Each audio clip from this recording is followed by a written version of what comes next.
President Donald ટ્રમ્પની tariff policies US અને global economy પર કેવી અસર કરી રહી છે તે આખી દુનિયાએ જોઈ લીધું. એક્સપર્ટ્સે તો ટ્રમ્પે જ્યારથી ટેરિફની વાત કરી છે ત્યારથી જ વોર્નિંગ આપી છે કે તેનાથી અમેરિકા જ નહીં પરંતુ વિશ્વ મંદીના ભરડામાં આવી જશે. તેમ છતાં પણ જ્યારે ટ્રમ્પે એપ્રિલ 2ના રોજ રેસિપ્રોકલ ટેરિફની જાહેરાત કરી તે સાથે જ ગ્લોબલ ઇકોનોમીમાં હાહાકાર મચી ગયો હતો અને મંદીનું ડરામણું ચિત્ર પણ ઊભું થયું હતું. જોકે ટ્રમ્પે પોતાની આર્થિક નીતિઓના કારણે મંદી આવશે તેવી વાતને નકારી કાઢી છે અને એવું જણાવ્યું છે કે નજીકના ભવિષ્યમાં મંદી આવે તો પણ લાંબા ગાળે ઇકોનોમીમાં બધું જ બરાબર રહેશે. ટ્રમ્પનું એવું પણ કહેવું છે કે લાંબા ગાળાના સારા પરિણામો માટે તેમને ટૂંકા ગાળાની મંદી પણ સ્વીકાર્ય છે. એનબીસી ન્યૂઝને આપેલા એક ઇન્ટરવ્યુમાં ટ્રમ્પે કહ્યું હતું કે વોલ સ્ટ્રીટમાં કેટલાક લોકો કહી રહ્યા છે કે અમેરિકાની ઇકોનોમી અત્યાર સુધીની શ્રેષ્ઠ ઇકોનોમી હશે અને તેમનું એવું પણ કહ્યું છે કે આવું અગાઉ ક્યારેય નથી થયું પરંતુ તેના વિશે મીડિયામાં વાત કરવામાં કેમ નથી આવતી. પોતાના લાંબા ગાળાના લક્ષ્યાંકોને હાંસલ કરવા માટે ટૂંકા ગાળાની મંદી સ્વીકાર્ય છે તે અંગે પૂછાયેલા સવાલના જવાબમાં ટ્રમ્પે હા પાડતા એવું કહ્યું હતું કે તેનાથી કશો જ ફરક નથી પડતો અને ઇકોનોમીમાં બધું જ બરાબર છે. તેમનું એમ પણ કહ્યું હતું કે આ એક ટ્રાન્ઝિશન પીરિયડ છે અને અમારી સરકાર શ્રેષ્ઠ કામ કરવા જઈ રહી છે.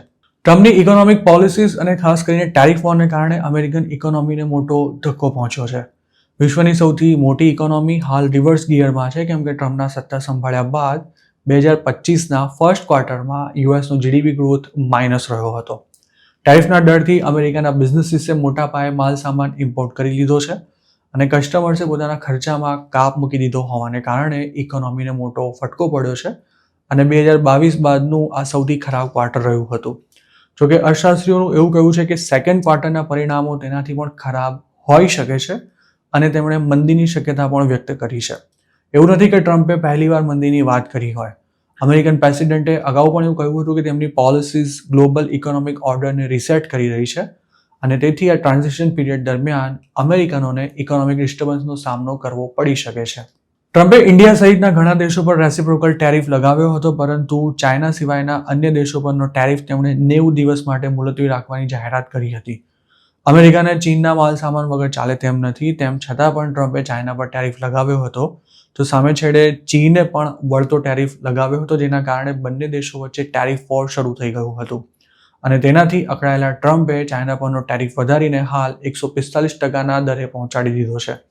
ટેરિફથી અમેરિકન ઇકોનોમી પર શું અસર પડી છે અને હજી કેવી અસર થશે તે અંગે ટ્રમ્પ સારી રીતે જાણે છે. તેમણે તાજેતરમાં જ સ્વીકાર્યું હતું કે ટેરિફથી અમેરિકનો માટે માલ સામાનની અછત સર્જાઈ શકે છે અને તેની કિંમતોમાં પણ વધારો થઈ શકે છે. હાલમાં જ તેમણે કહ્યું હતું કે ટેરિફ બાદ જે બાળકો પહેલાં $30થી રમતા હતા તે હવે $2થી રમશે અને 30ની સરખામણીએ $2ની કિંમત ટેરિફ બાદ પણ ઘણી ઓછી રહેશે. ટ્રમ્પના કેટલાક અધિકારીઓ અગાઉ પણ સંકેત આપ્યો હતો કે ટેરિફ ઇકોનોમીને મંદીમાં ધકેલી શકે છે. ટ્રેઝરી સેક્રેટરી સ્કોટ બેસેન્ટે કહ્યું હતું કે અમેરિકાને ડિટોક્સ પીરિયડની જરૂર છે જ્યારે કોમર્સ સેક્રેટરી હાવર્ડ લ્યુટનિકે પણ કહ્યું હતું કે ટેરિફથી મંદી આવી શકે છે અને ખુદ ટ્રમ્પે પણ મંદીની શક્યતા નહોતી નકારી. અમેરિકાની 2/3 ઇકોનોમી કન્ઝમ્પશન પર નિર્ભર છે અને તેના પર જો અસર થશે તો તેનું પરિણામ ઘણું જ ગંભીર આવી શકે છે. યુએસની ઇકોનોમી નબળી પડી રહી છે પરંતુ તે મંદીમાં સપડાઈ ચૂકી છે કે કેમ તે અંગે હાલ કંઈ કહેવું ખૂબ જ વહેલું ગણાશે કારણ કે મંદી છે કે નહીં તે નક્કી કરવા માટેના અનેક માપદંડો હોય છે.